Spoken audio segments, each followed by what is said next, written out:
Now at 4:30, our coverage of this morning's magnitude 7.0 earthquake continues. For more now, we're joined live by world-renowned seismologist Dr. Lucy Jones. Dr. Jones, thanks for being with us.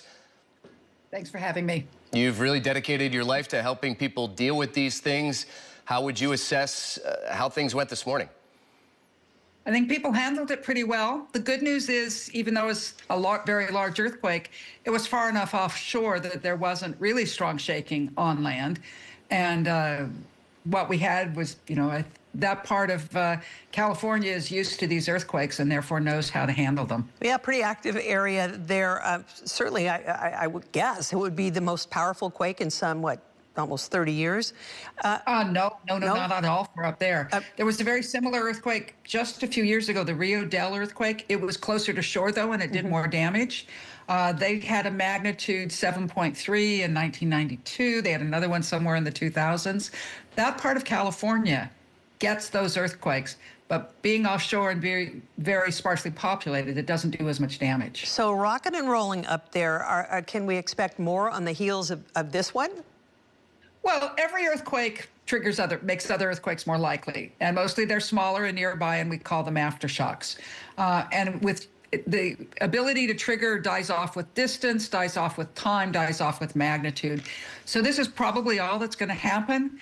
To the degree that we see more earthquakes, it would really only be up there in that immediate region. We don't see triggering at distances beyond 100 kilometers or so for this size earthquake. I got the text message to drop cover and hold on a few seconds before. Obviously, this is a work in progress, the technology, and you've been intimately involved with it. How is it performing, and what is the next step? Well, ever since I left the USGS, I'm no longer actively involved in the development of earthquake early warning. But you were. I was. I helped get it going. And they seem to be doing a really good job with it and keeping it going. At the beginning, theoretically, it was never a problem. We said we could do this back in the 1980s, but we just couldn't afford the digital technology to get it to work before we had modern, before these things had improved. Right. Now with the great technology, we can do it much more easily. And we seem to have worked through a lot of the glitches. So we're much less likely to have problems. I would point out that, when that first earthquake early warning is only a matter, we're using like 2 or 3 seconds worth of data. So the earthquake isn't even over when we're trying to estimate how big it is. So those early magnitudes that come out of the earthquake early warning are always going to be very approximate, right? And so it's expect them to be modified rather substantially. I'm not sure what the early warning magnitude was for this, but I think it was 6, and then it went up to 7. It, yeah. Yeah. And that's not surprising because that first, 2 seconds worth, a magnitude 7 takes longer than that to happen. Interesting. So the tsunami that didn't materialize, Right. We got the warning. Can you explain the dynamics of a tsunami and why it didn't hit? Yeah. Right. So I was not at all surprised to see no tsunami from this event.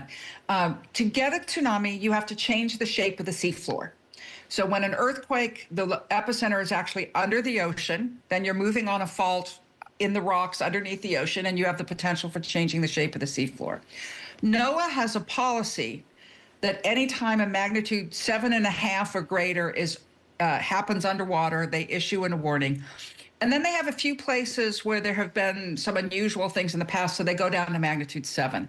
And that Humboldt County area is one of those regions. So the alert was triggered solely because there was a 7.0 or greater underwater.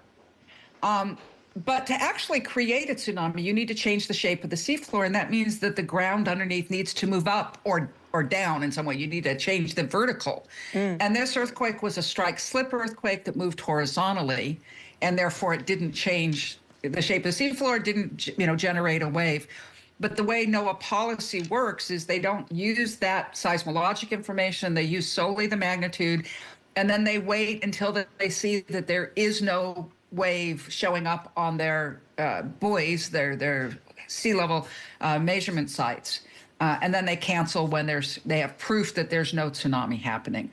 So it's a very conservative approach that leads to a lot of false alarms. Well, certainly better to be safe than sorry. So we, That's their principle. yeah, we kind of got away with this one, you might say. What would it take for us to, say, lose cell phone receptions, have a lot of damage? What is, you know, the quote-unquote big one that we all should be ready for? Take this earthquake and put it on the Hayward Fault or the Hollywood Fault. Then we would be seeing widespread disruption of services. We'd be seeing downed buildings. We'd be seeing a lot more damage.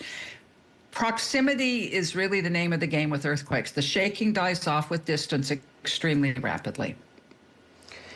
So if, I guess the big question here is, will we ever be able to actually predict the big one? And if not, what's the next best thing we could be doing?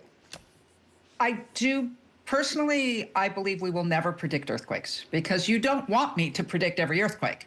You want me to predict which of the hundreds of earthquakes that happen every day in California will turn out to be big enough to do some damage. So you're wanting to predict the magnitude before it begins.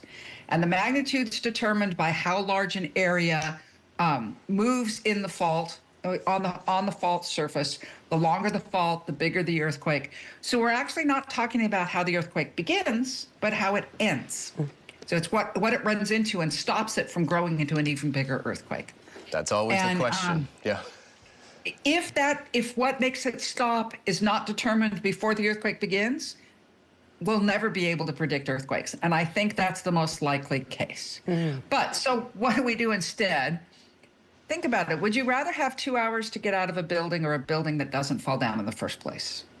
The latter. Well, yes. Right. The building the most that's important thing we can do is to build stronger. So if I could get one thing changed about earthquakes, forget budget, what's the one thing I'd really like to see? I'd like to see our building code changed from saying, try to make sure the building doesn't collapse on you and you can crawl out alive, to saying, let's make buildings that we can use after the earthquake. And that would add about 1% to the cost of construction, but we would have cities we can come back to. So give me one thing I could do, that would be it. Well, if we could give you what you want, we would do that. So let us hope that you get your wish. Dr. Lucy Jones, seismologist extraordinaire, appreciate your time and expertise today. Thanks for having me. Really, such a privilege to have you with us. Bye.